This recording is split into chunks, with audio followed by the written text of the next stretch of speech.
that every warrior is also a little boy. We understand this from the practical experience. All of us who want to win in life, who somehow want to have this warrior spirit, right? Struggle. It is interesting. The Holy Scripture always teaches us that so we can get there, we need to have a warrior spirit, but not in the sense of making war against each other, but wanting to overcome our daily battle. And there are many passages that show us God in this experience of strengthening the people to the struggle, to what needs to be the one battle. And it is interesting that the poet suggests that every good warrior is also a little boy, perhaps so that we can understand what Jesus says, that for us to enter the kingdom of heaven, we need to be like the children, because the child is very honest. It is very spontaneous. She is not hiding the feelings she has. And that consists of your strength, isn't it? Because a child, she is very fragile. Childhood is a moment of much fragility. She can't defend herself. She has no way to organize life on her own. That's why she needs to cry. She needs to manifest that she is in need of help. Because if she does not manifest, if she does not put out the need for help, she will not receive the necessary help. And in this consists of a strength too, having the courage to prove to be fragile. To have the courage to say that there is a need in the heart. Interesting, my people, but how many times in life we fail precisely because we don't know how to show fragility? How many times in life do we lose important people for us precisely because we don't know how to show fragility? We don't know how to ask for forgiveness. We can't say that you missed. It somehow exposes us fragile, right? When you have that need to say, I'm sorry because I made a mistake with you. This is being a warrior, and that is being a boy. Warrior because you keep fighting for what is important to you. You go there to regain what you consider special. But it's also a boy because you will have this simplicity to know, I was wrong. I need you. When you have the courage to demonstrate that there is a fragility in you, and that this fragility is not to embarrass you, but it is to put you on the right track of what you need to achieve. Life in God, the beautiful experience of incarnate spirituality, of this that helps us to be better in our daily lives, teaches us that we need to reconcile all the time within us. The warrior's strength and courage, but simplicity and the boy's smallness. For every day we will need to live these two dimensions of life, strength and fragility, helping another. Because if we dissociate these two realities, if we want to be just a warrior, it is possible that we are going to hurt a lot of people. When we are taken from a warrior spirit without also having the soul of the boy, we risk going out in constant battlefields, struggling, fighting, killing the people who are on our side, hurting a lot of people. But if we bring together the boy's soul, we will know how to make this fight be more tender, and then we will live more balanced, conquering in life, fighting for our goals, but without losing the sensitivity that makes us go back. Correct what did not work. Ask for forgiveness. Start over. Things that are typical of children, right? Because sometimes the child, especially when she is well polite, she lives very beautifully this simplicity in the context of a child's heart. A child, for example, she is not lost in many things. She knows what she loves, and she cries for what she loves. She screams for what she loves. She shouts every time she feels she's being threatened. These are things in life. They are phases of life. That, of course, we are maturing. We lose this predominance of childhood about us. But there are so many aspects of childhood that we need to rediscover after large, and one of them is this simplicity. That we need to know how to cry. We need to know how to show the fragility that exists in us. Because when we dress in a lot of arrogance, we sometimes lose precious opportunities because of IT. How many times people go away from our lives precisely because we didn't know be simple? We got too arrogant, we were very ready, right? You thought that wearing this string of strength, people will respect you a little more. No, this is silly. Much more than being respected by the other, we need to be loved, to be really welcomed. This authority that makes others afraid of us does not help much in life. But what is truly different is the moment when we can have this beautiful balance. The other knows us. The other knows what we have strong. But the other also knows what we have fragile.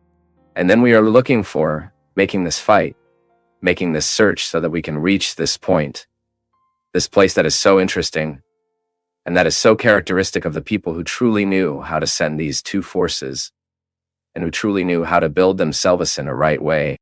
Father, how to have the strength and courage to assume Jesus as our Lord before society, how to adopt a different stance from the vast majority of young people, and how to evangelize them.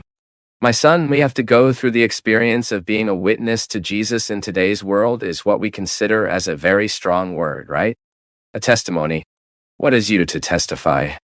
It is you to demonstrate with your life that something did you good. I can bear witness to a product I used. I can bear witness to a reality that I live. I can bear witness to a city that I experience. It is a knowledge of the cause, we say.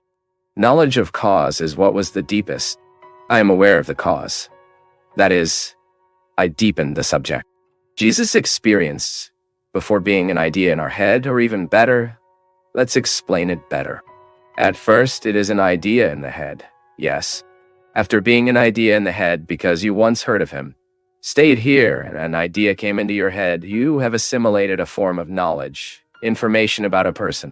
But having information about the city, about the person is not enough for us to say that you have known it. See how in the world of ideas is not everything complete? Now, from the moment you have the information and you go there in loco to know, that is, you have the information received, but you go to the experience. Then, in fact, you met. Jesus is the same thing. Before, we heard about him. Now you go through the experience of meeting you. As diving into the mystery of his word, the gospel is the best way for us to know Jesus. It's knowing how he did it, how he acted, how he was, how he had friends, what he recommended. All of this is a way to meet Jesus. Try it through the sacraments, right? You try it on the Eucharist. You try it on confession, or you who are from another religion. You also have your rights within your religion. Meet Jesus like this, becoming his friend, intimate with him. And then you start witnessing you because you not only heard about it, but in fact it happened in your life.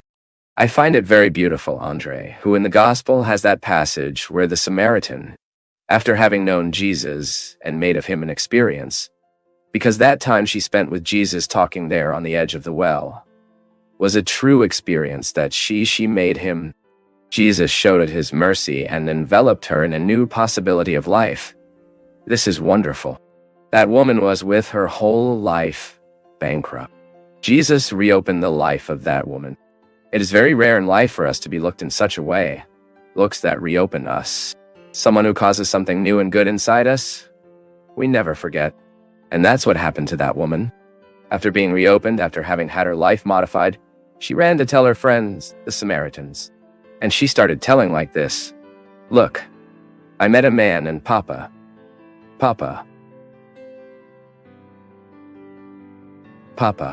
From the first sentence, what she knew from ideas, but especially what her heart experienced with Jesus. What truly changed and gave authority to the Samaritan's speech was not the fact that he listened to Jesus, having met Jesus. No, it was his experience. She had her life transformed. So much that it is beautiful, because the biblical passage says, then the disciples come back and they say, look, we believe what you're talking about. But it's because we saw it too. We also experienced. We are not going after only your word. When we experience Jesus in our lives, we begin to witness him with our lives as well. It's our way of living. So your friends will pay attention to you, and think it's worth knowing Jesus because they find your lifestyle interesting. Andre is a boy who believes in God. He has his religion there. He is a good person. He is a person who does not deceive anyone. He is a person who is a fan of truth. He is an honest person. He is a person who respects the girls he dates. He doesn't drink. He doesn't smoke. He doesn't drug. He doesn't smoke. See? The gospel, the strength of Jesus that changed his heart and made him like this. A man without addictions. A man of virtues. Then began to disturb those who are seeing you. Father, in a good way. And this is the most important, Andre. We are taking care that our way of living can convince others to live like that too. It is not about having someone holding our hand, body beside physical presence. What undoes loneliness is feeling together. The thought that puts us in communion. The worst loneliness is the one we lived with. And it is so easy for us to turn our bonds into accompanied solitude. A careless and the presence stops accompanying. When we lose what we have in common, when we stop cultivating the other, we will close the doors of what we have in common. That unites us, that puts us in communion. We have spoken so much that we need to avoid agglomerations these days. And I keep thinking, how many times the family is limited to being a cluster of people? Yes, when we lose intimacy, when we stop cultivating love, responsibility, we just be a family agglomeration. And then, unfortunately, you sleep in bed with the same man for so long, but have no communion with him. You embrace your children, but you don't realize a bond with them anymore. They are increasingly distant, more lost. It's time to do something. Identifying that you have been a victim of loneliness accompanied should ascend within you the desire to modify this situation. Cultivate the bond with the people you love. One-on-one intimacy, which has been prohibited today. Yes, our relationships are increasingly sterile, without intimacy, empty. Let us not allow it, because it is the communion that we establish with the people who become the basis of our joys.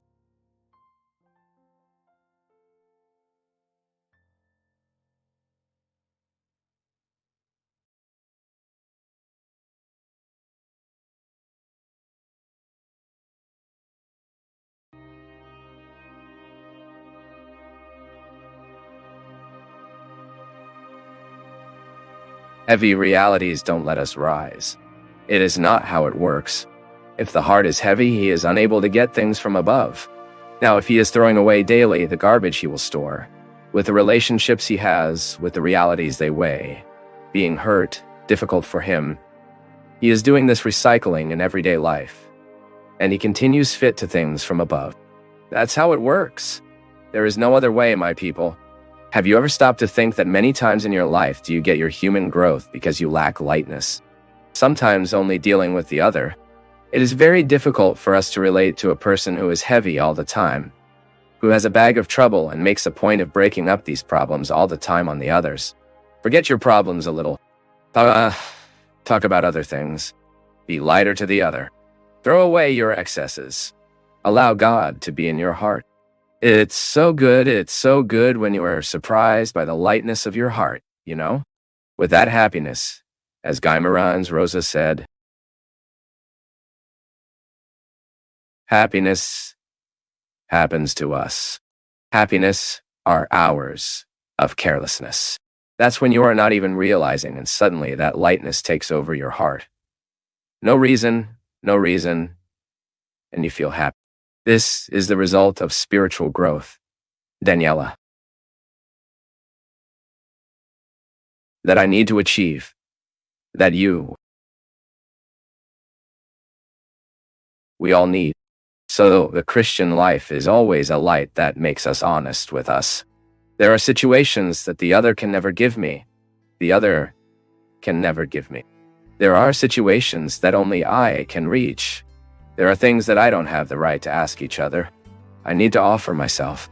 It is no longer hypocritical with yourself, that sometimes we are being hypocritical with each other.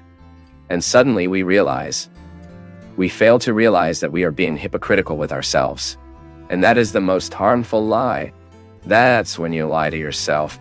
That's when you play a lies truck daily that you don't even believe. Nonsense garbage. Save yourself. This, my people, is an honesty that makes a lot of difference these days. Because people are very lazy spiritually. They are very emotionally unprepared. And immaturity all the time. It starts to be more realistic, starts to be more true with you. You deserve this honesty. Sometimes you are not being loved is because you are being too boring. There are a lot of people too boring all the time, and thinks the other has to be carrying the facts that are hers. No, I have no obligation to carry the facts that are yours. I can even help you in many things. I do not have the right to judge my facts about the other. So I'm not light, I do not make a point of being light, and I want the other to take me in the back. Lack spiritual life in our lives, there is matter. You can see, we occupy our time with material realities, with material situations, and we lack that time reserved for the construction of the spirit. To this intimate life that only God can give us. This is spiritual life. When you expect time to bring you the answer, you will untie your anxieties and get rid of having the answers all at that time, and you allow you to live. I want to experience the stripping of not having the answer today. I want to learn to sleep a few days with the question, why did this happen? I don't know, but it happened. And no may not even answer. Sometimes the answer responds nothing. Why? Because the heart is looking for another answer, which will only be formulated after a long time, far from those losses that made me suffer so much. Because of course you have the right to love your home. Really love. Beware. Who loves establishes a bond that puts us from the perspective of caring, of valuing. Of course. It is different the love you have for the house of love you have for your child. Because there is a reciprocity there. Loving a person is different from having a love for a structure. But it is no problem to say that we have a love for the structure where we live. We identify with those walls, with those curtains, with that smell, don't we? It's so good when we, after a trip back home, and you smell your home, the smell of your bed, the smell of your wardrobe is so pleasant. So there is a whole set of meanings that makes you feel harmonized. This is love. So you see, when I am willing to take care of my spiritual life, another thing I am not doing, but take a step to mean this material life of my life, so that it helps me to find spiritual riches. And it is interesting because we start to make a growth path that will be able to value what is material, but at the same time do not cling to disorderly way to what is material. But of course, if there are no people who love you, who receive you, who welcome you, this material wealth does not have much sense. So as we make this advance in the spiritual life, which is the cultivation of these high realities, which St. Paul says, when we start taking care that the petty realities, the realities that throw us to the floor, you start to get high, and you will value the matter in a different way. So spiritual life is this opportunity that we have to change our perspectives. So when I interpret even the loss of a loved one as an opportunity to recruit strength, courage, disposition, faith, I am giving a spiritual dimension to that material loss. Because the loss of a person is also matter. It is the body that ceases talking around the house, is the body that no longer sits at the table to take meals with you. It is the body you stop hugging, that you stop caring, which stops sleeping next door. It has a whole material dimension. And of course, there is the affective, psychic, spiritual dimension that you will manage together later. It's all at once. And it is interesting because I identify that the spiritual life, what is the thermometer you have to know if you have already reached a growth or not? Let's say I want to analyze the growth I had spiritually speaking in the last year. This was a heavy year. It was a difficult year for me. So I noticed that I made spiritual growth from the difficulties that were myself. Even the breakups, which were at first painful, then they proved to be a really personal liberation experience. It's not that the other is bad. It's not that the person was bad. No, it is you who will be able to recognize that you need to take steps of autonomy, inner freedom, and to put people in the right place until you love them better. It may be that at first, what gives us the most, what is hard to manage, be this physical loss. It is the other who ceased to exist. It's the other who stopped living, being here by my side. But finally, we cannot measure the size of a loss. How much we lose at the moment loses. It's impossible. This account never closes. Now that life's difficulties, material losses, help us build a well-solidified spiritual life. I have no doubt that this maturity is only possible as we are giving a spiritual dimension to loss. I see all the time happening by my side people who have established fantastic growth in their spiritual life because they could manage their losses and limits. It's impressive, my people. The person allows this to happen because sometimes we are so tied to our pain, and there is a fact that sometimes also hurts us a lot, which is that obligation to suffer that sometimes we have. There are people who could have overcome the mourning for a long time, but think they can't. You are afraid of what the other will think, is afraid of how the other goes. Wow. She has lost a son. And she is already in this joy. So we are so tied to what the other is thinking about us, which we often do not allow ourselves to give this advance in the spiritual life. Because we are tied into these petty. Because how can we analyze a spiritually higher person? That's when she is better prepared to lose. If you want to know how I know that a person is spiritually high, it is the ability that person has to lose materially. It may seem like a contradiction, but it is not. That happens spiritually last year. My growth, my maturity was closely linked to what too lost. Not what I won. I got a lot. It was a year of many gains. I did important projects in my life, but I lost a lot. I didn't learn much the moment I won. I learned a lot the moment I lost. Father, I lost my son and see no advantage in losing my son. I only see damage. Yes, me too. The moment I see a mother mourning the death of her son, I only see damage. But it will talk to this mother a while later. The pain of losing his son did not change. You may have changed the longing. It gets lighter. Time will help cure, but it begins to achieve some dimensions of your heart that suffering could only do. Then, suddenly, she discovers so many dimensions of her life that you identify that that child blew a life in that woman at the time of pain.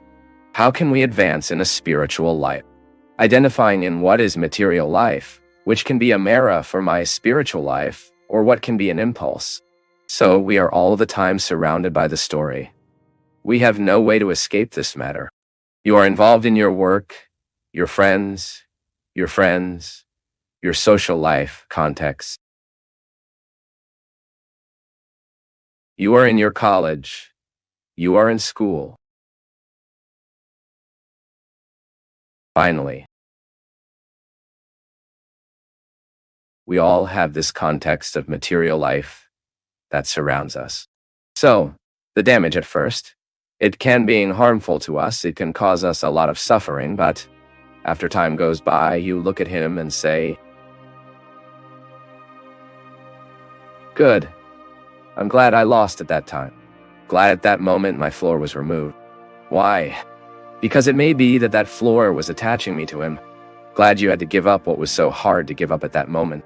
Once time goes by, you look and realize that it was fundamental for your human growth to have lived that uninstall that loss had caused.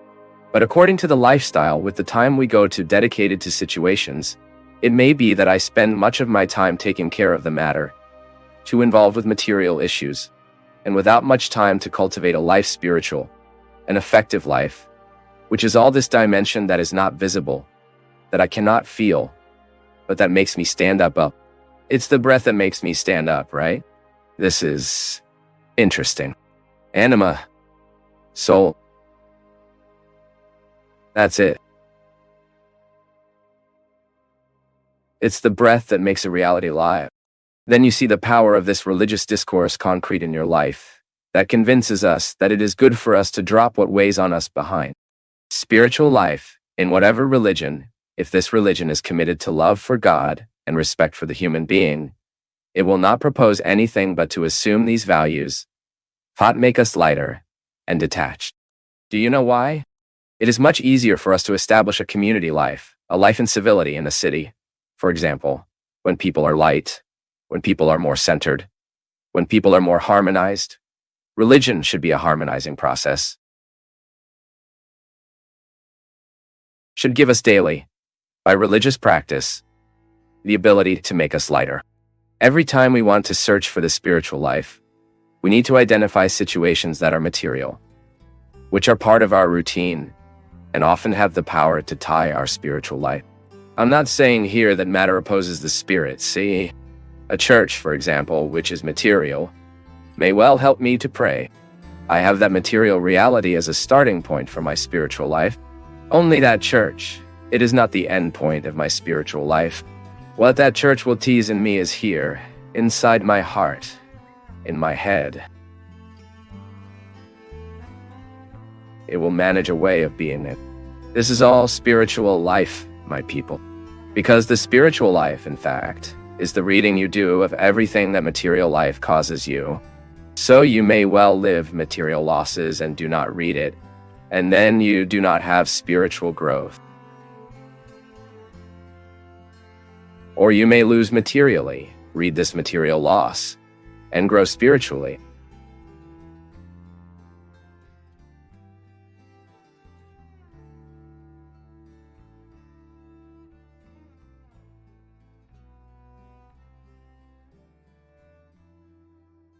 Thank you for joining us on this enlightening journey at Path of Faith. Don't forget to leave your thoughts in the comments below. Give us a thumbs up if you enjoyed the video, share it with your loved ones, and subscribe to our channel for more inspiring content like this.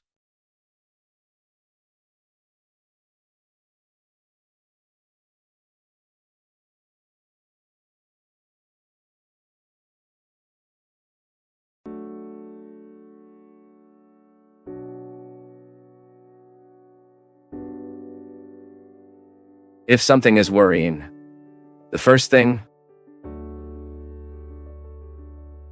what can I do to reduce this concern? Is there anything concrete I can do? So, okay, you have a pain, a betrayal.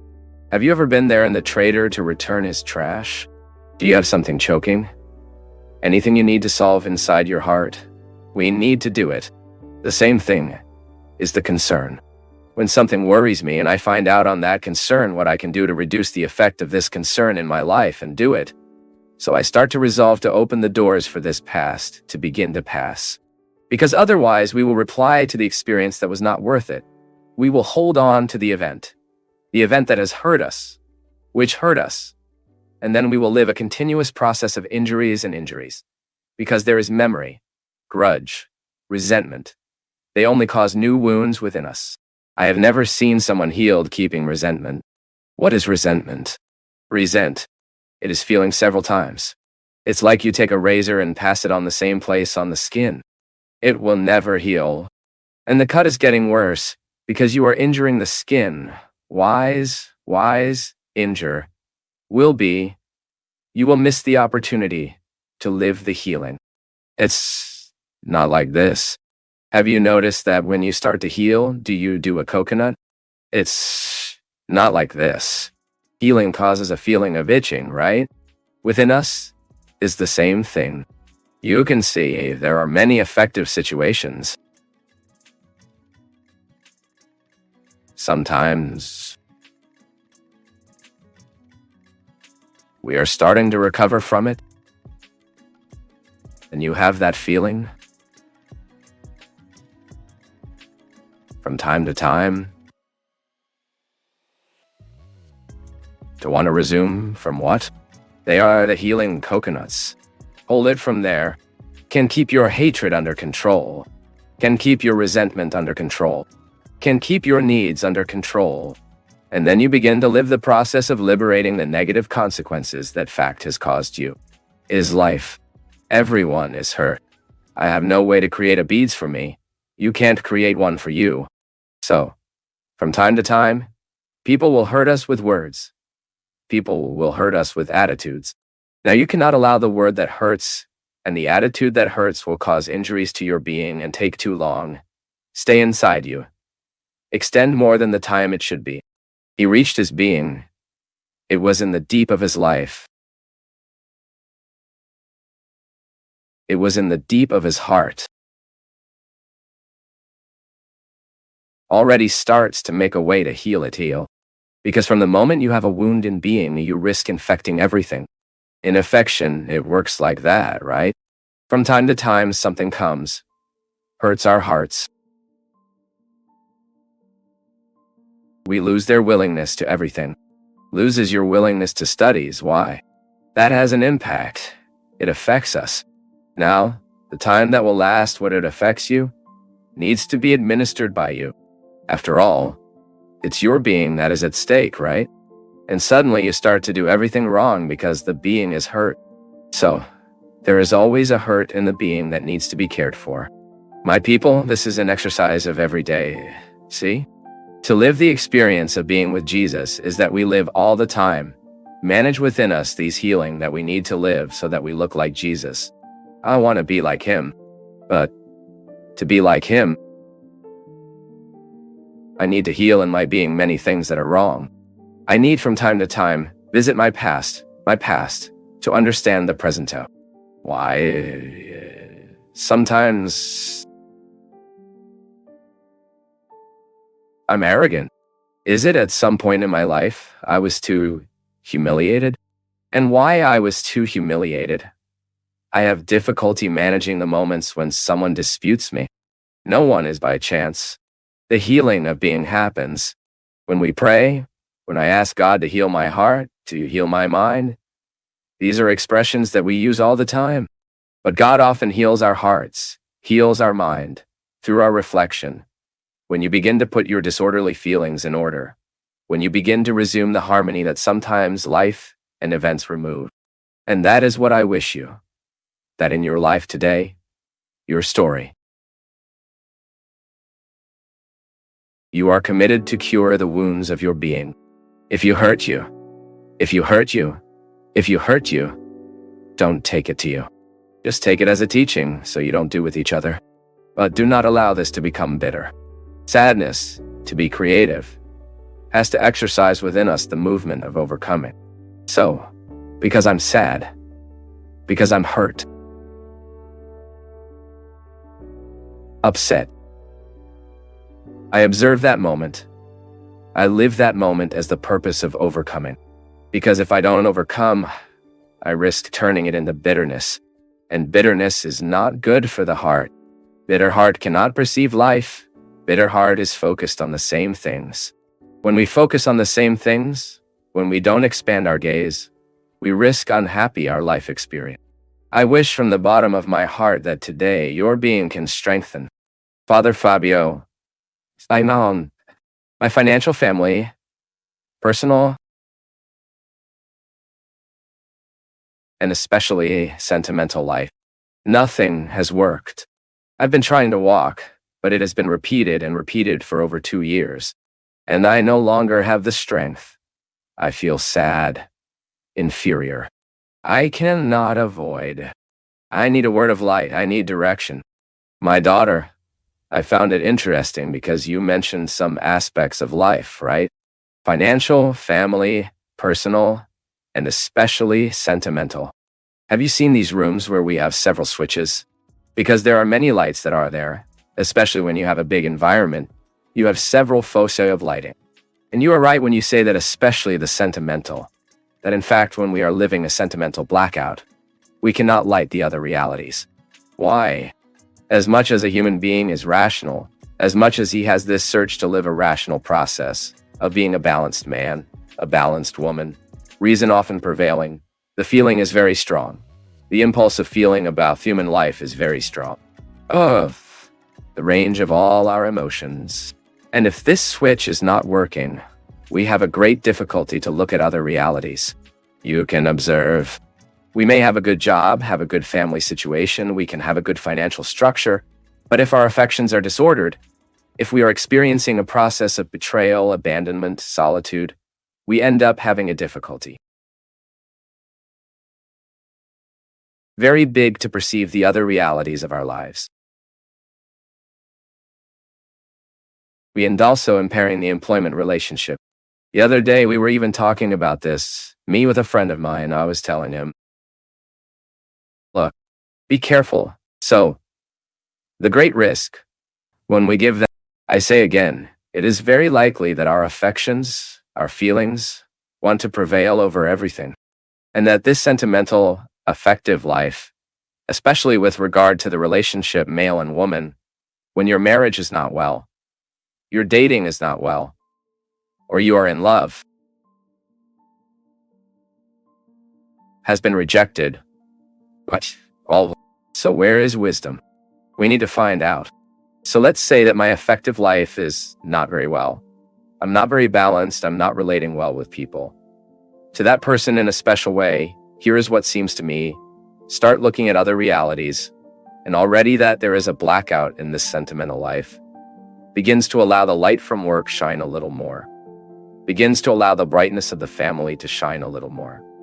Is interesting. For example, sometimes the person is so you have to be careful that you don't increase the blackout. So